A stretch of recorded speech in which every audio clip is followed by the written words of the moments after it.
So yan ano, good morning guys. Welcome back to my FB page. At ayan, nandito tayo ngayon. May ano ba ngayon? May 22 2026. Meron tayong patanim na kamatis. So ito ay 8 days na i-transplant. So nag-abono na tayo kanina.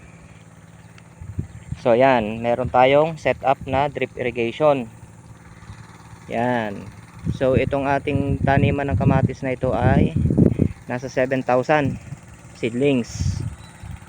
So yan ano, yun, kung makikita nyo, meron tayong tatamnan pa ng ampalaya, yung may mga plastic mulching na yon.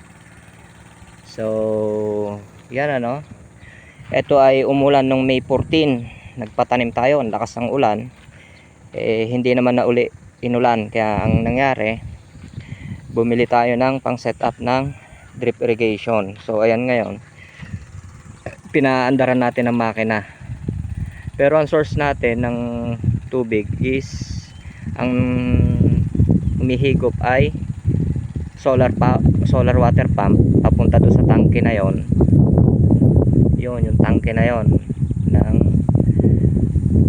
tubig, pinupuno natin yon, and then pinasisipsipan ng makina. Kung makikita nyo yon, yan no, yan yung makina, siya nagsusupply dito sa drip irrigation natin. So ayan no, hindi kasi siya kayang itulak ng gravity lang dahil napakahaba at napakadami ng sinusuplayan. Kaya ang ginagawa natin ay pinaandaran natin ng water pump para may pressure, malakas ang pressure. So ayan ano, kung makikita nyo, ayan, basa yung kanyang basa. Ayan, maganda na. Ito ay 8 days na. Bakit bali itong ating